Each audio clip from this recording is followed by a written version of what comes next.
नमस्कार, स्वागत है आपका connect Bharat news live TV पर और मैं हूं मीनू राठी लेकर आई हूं आपके लिए कुछ खास खबरें। तो चलिए नजर डालते हैं आज की कुछ खास खबरों पर।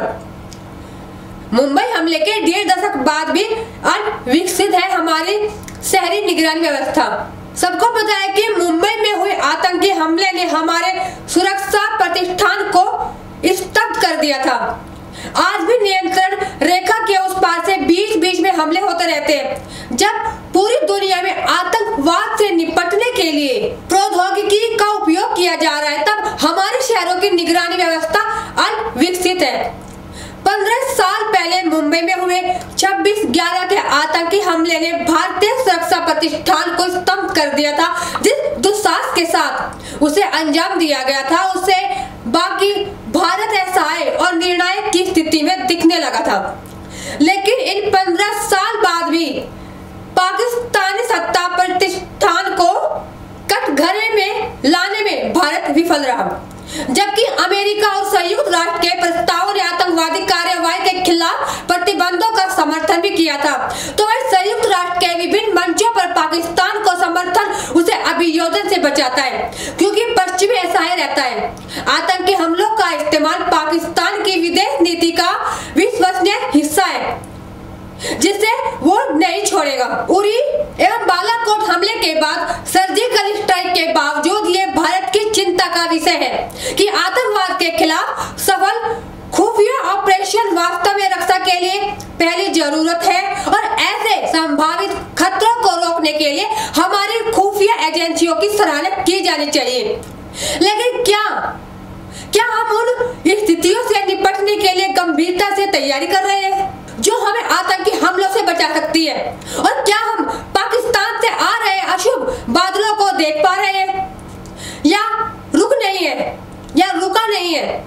जैसा कि हमने हाल ही में देखा कि नियंत्रण रेखा के उस पार से हमले हो रहे हैं, बार हो रहे हैं। ये आतंकी हमले अशुभ संकेत है। आत्मघाती हमलों के लिए उपयोग की जा रही है तकनीकी भविष्य में भी हमलों के लिए मॉडल प्रदान करती है। वास्तव में 26/11 हमले के बाद से पश्चिमी सरकारें कि अमेरिका और ब्रिटेन तक ने शहरी ठिकानों पर हमले के लश्कर के मुंबई टेम्पलेट का विस्तार से विश्लेषण किया, प्रोटोकॉल तैयार किया और अपनी प्रतिक्रिया यानी अपनी जवाबी कार्रवाई का पूरा अभ्यास किया। पर भारत में हम तैयारी से कोसों दूर नजर आ रहे हैं। हमारे शहरों से कम मेट्रो शहरों ने अभी तक इसका अनुसरण क्यों नहीं किया, जबकि आज तक लगभग सभी सुरक्षा जरूरी के लिए तकनीकी समाधान उपलब्ध है। मुंबई के गृह मंत्रालय और पुलिस विभाग ने किस तरीके से तटीय सुरक्षा के प्रति पूर्णता गैर पेशेवर रुख दिखाता है, इसकी एक ताजा रिपोर्ट देखिए। कथित रूप से पिछले 3 वर्षों में मुंबई पुलिस ने मुंबई के तटीय इलाकों की व्यवस्था के लिए 46 नाव खरीदी थी, लेकिन आज उनमें से मात्र 8 नावें ही काम कर रही है। पाकिस्तान द्वारा मुंबई को लक्ष्य के रूप में चुनने का एक कारण पूरे मुंबई में तैयारियों की दयनीय स्थिति थी। इसने भारत की बहुत ही खराब छवि पेश की और इसके पुलिस बल .303 बोल्ट एक्शन राइफल भी चलाने में असमर्थ थे। AK-47 या 56 तो दूर की बात थी। अफसोस की बात तो ये है कि जो लोग पुलिस में भर्ती होते हैं, उन्हें आतंकवादी या विद्रोहियों से लड़ने में दिलचस्पी ही नहीं है। वे ट्रैफिक चालान काटने में सक्षम है। इससे खराब जैसे आतंकवादी को डर नहीं लगेगा। सबसे बड़ी बात यह भी है कि जब दुनिया भर में आतंकवाद से निपटने के लिए प्रौद्योगिकी का उपयोग किया जा रहा है, तब हमारे शहरों की निगरानी व्यवस्था अनविकसित बनी हुई है। जैसे कि मुंबई को जंग खा रही नावों के साथ हुआ है, पूरे देश में पुलिस विभाग अपने राजनीतिक आकाओं को तब तक नए उपकरणों की मंजूरी के लिए कहती रहती है जब तक कि वे भी सड़ न जाए। जो भी थोड़ी सी नाव बची है वे मुश्किल से काम करती है। पुलिस ने प्रशिक्षण एवं उपकरणों के रखरखाव की अवधारणा बलों से अलग है, जो कि पुराने उपकरणों से भी सबसे बुरी स्थिति से निपटने के लिए तैयार रहते हैं। राज्यों की राजधानियों में हाईटेक पुलिस कमांड सेंटर बनते हैं और मंत्रियों को दिखाया जाता है कि फिर घर जाकर आराम से सोते हैं, लेकिन बीट कांस्टेबल को अक्सर अकेले बिना वॉकी टॉकी के लाठी के सहारे हमारे शहरों और लोगों की सुरक्षा के लिए छोड़ दिया जाता है। हालांकि कुछ सीमाएं हैं।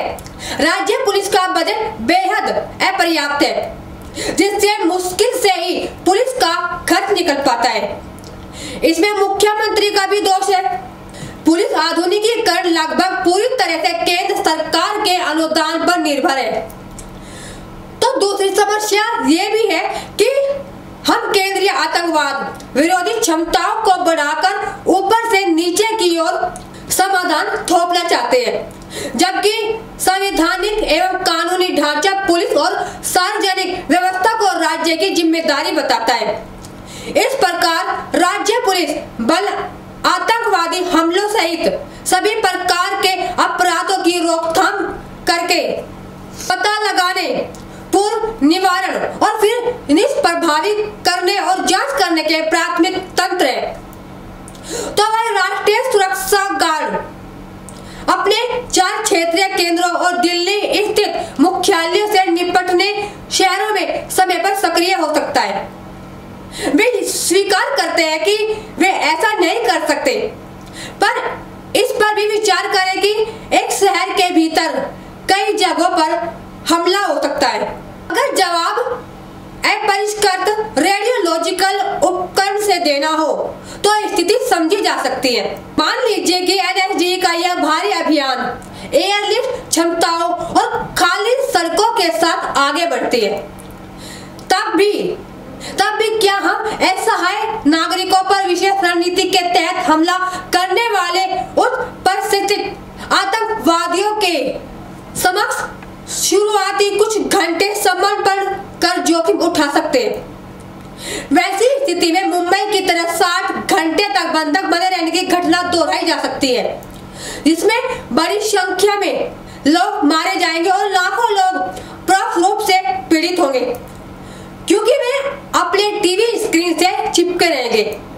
आतंकवादी बिल्कुल यही चाहते हैं। यदि आतंकवादियों को शुरुआत से ही इस लाभ से वंचित करना है तो स्थानीय पुलिस और थानों को इस सामरिक जिम्मेदारी के लिए उपकरणों एवं प्रशिक्षण से सुसज्जित कर तैयार करना होगा। दिल्ली में आतंकवाद विरोधी क्षमताओं को विवेकपूर्ण ढंग से बढ़ाया जाना चाहिए। उनकी प्रभावकारिता का परीक्षण किए बिना केंद्रीय अधिकारों का विस्तार करने से बचना चाहिए।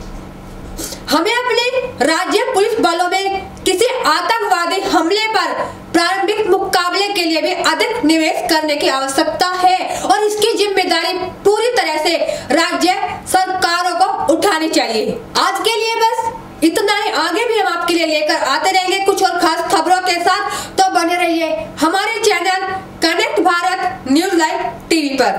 नमस्कार।